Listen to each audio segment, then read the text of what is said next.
I would say involve your key stakeholders early and maybe even know who your key stakeholders are.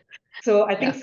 stakeholder mapping is kind of a very important topic for this, and also to understand like who owns different topics when the solution is brought into your organization. Very quickly, we realized that we need teams that will work very closely with our ITSM platforms for integrations, and also build up a team that will work with service teams to understand their pain points of where their highest ticket volumes are and where automation can come in. So this would require us to map like the entire user journey, Mhm. your service desk teams, of course, your leadership, your businesses. So all of these stakeholders, for them to know where you are in the journey and also to involve them in the process early, I think is key. And then, of course, to communicate relentlessly. You sometimes have to um, explain and also understand. So both ways, right? The communications, not just you talking about it, but also listening from the other side.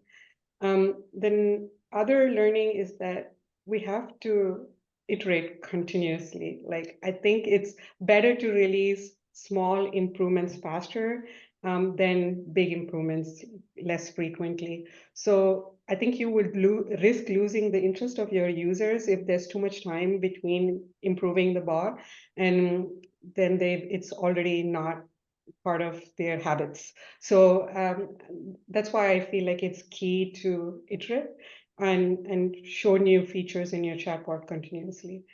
And the last one that I would say is that you will get a lot of feedback. So there will be a lot of opinions. Take all of them, but find a way to prioritize them. So, like, I think it's important to listen to everything, but at some point you have to prioritize the ones that will create the most impact. Absolutely. Um, and for those organizations that are looking to embrace AI-driven IT operations, um, what advice would you give about balancing innovation with the realities of large-scale adoption? Because I know you talked about like releasing small improvements faster rather than doing these big releases of interest. But what other advice would you have there for thinking about this large-scale adoption strategy? Yeah, I think just adding AI to the mix doesn't solve a lot of the problems, so that's key to understand. And I talked about like mapping the entire journey, working with your stakeholders. Um, I think we need to have open conversations about what processes and what methods need to change now that we have this new channel.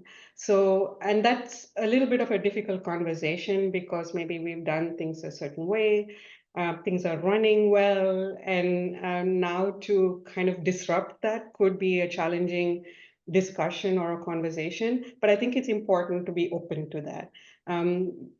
Just adding AI on an existing solution or a platform may not be the best fit for all use cases. So you have to consider where maybe you need to completely change the way you're looking at it. So that's one thing I would say.